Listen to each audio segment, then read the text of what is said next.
Welcome back to the channel. This is Roberto Full Curl Precision. I want to say thank you for those who are supporting us and who are subscribing. If you haven't had a chance to subscribe yet, please do. We like to be able to do some dad jokes and have a little bit of fun. So yeah, we do a little bit of everything, including what we're doing right now. We're doing a series on historical cartridges.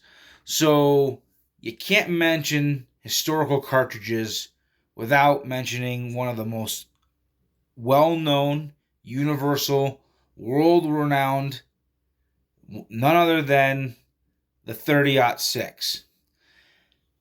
Now, it originally started as the 3003, so a 30 caliber in 1903. Later, it got a little bit revised by Springfield and was released in 1906. Therefore, the 30-06. The amount of cartridges that have resulted because of this is innumerable.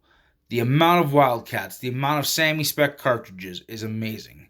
Now, I know many will say, oh, well, it doesn't exist without the 7x57 Mauser, which I'm sure there's quite a bit of information on there to prove that along the way. However, there is no modern cartridge within the last 130 years that has had as much of an influence than the 30-06. Everything, even my favorite cartridge, the 270, is measured up against it. That's a reality. The 300 Win Mag is the result of somebody taking the idea of the 30-06 and sticking it into a 375 H&H casing, improving it. There was a 300 H&H, but that came after the 30-06.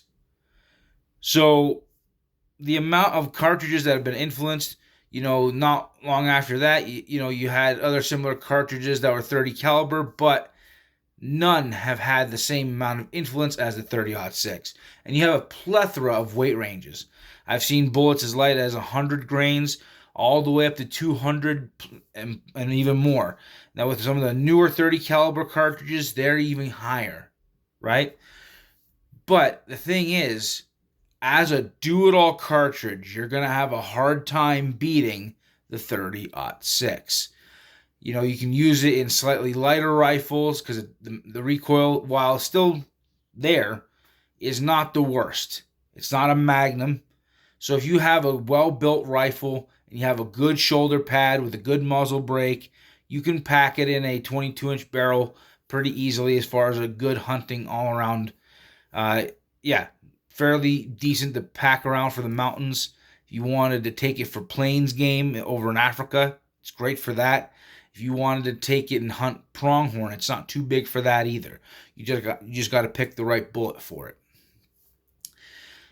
And so with that being the case, one of the most common bullet weights is going to be a 165. The 150, the 165, and the 180 are perhaps the most common bullet weights for this cartridge. Typically, you're going to find them in barrel lengths of 22s and 24s. There are some rifles you can find them a little bit shorter, but the thing is, the 30-06 doesn't do well in rifles where you're going shorter than 22. A 22-inch barrel is perhaps the most ideal length for this cartridge or any other cartridge that's similar because of the powder reservoir. It's still long enough that you can get a good burn out of it, but it's not so long that it's uncomfortable to fit something like a suppressor or a muzzle brake on the end. The strength of it, though, is truly when you start getting into your 24-inch barrels, getting that velocity up. And the thing is, with the right load, with the right bullet, with the right rifle setup, it's easily a 500 and 600 yard elk gun. If you actually load it right, if you actually do it right, and if you actually practice with it. Now, is it going to be as effective as a 300 Win Mag at 600 yards? No, because the 300 Win Mag is its own beast altogether. That actually will be its own video altogether because it is also its own historical cartridge.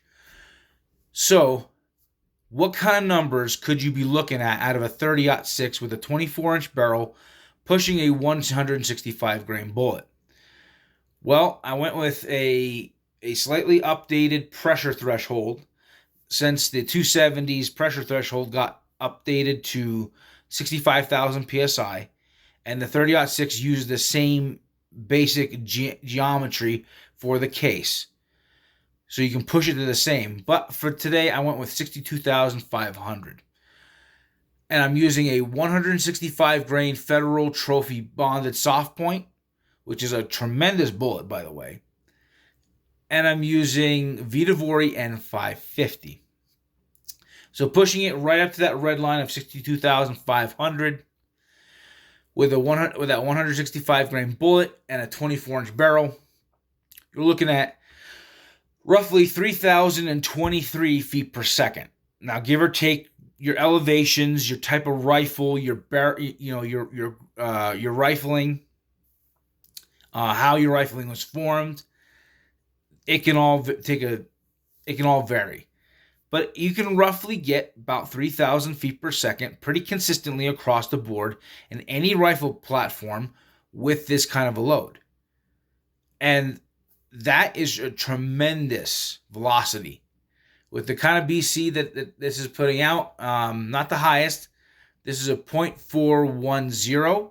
So it's a little on the low fours, but out to 400 yards, you're not going to notice much of a difference. So this is a great one that gives you a typical hunting ranges, even out western hunting ranges, and you can actually hunt with this ethically.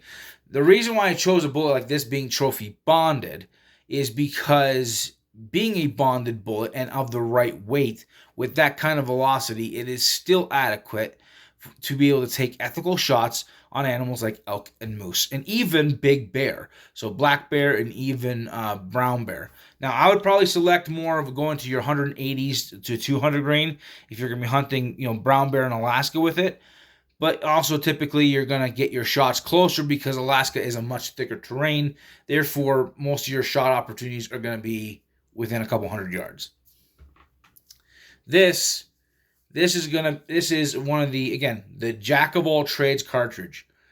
And to finish that phrase, it's jack of all trades, master of none, but better to be that than a master of one. So this is proven to keep its crown for decades and still is, even compared to some of the new stuff. If you load these right, they are an absolute beast. So if you have any ideas on what a sort of a historical cartridge that you'd like to hear about, by all means, put it in the comments. I'm going to try to keep this rolling. But I appreciate all the support. And if you haven't, please check out the website, fullcurlprecision.com. It's my website. We do shirts, hats, and 3D printed ammo boxes. That's kind of how we're getting this going. And we are getting some tooling done for new cartridge development in a 27 caliber, because honestly, the 27s haven't gotten enough love, and I want to give them some love. So I appreciate all the support, and we'll talk to you again.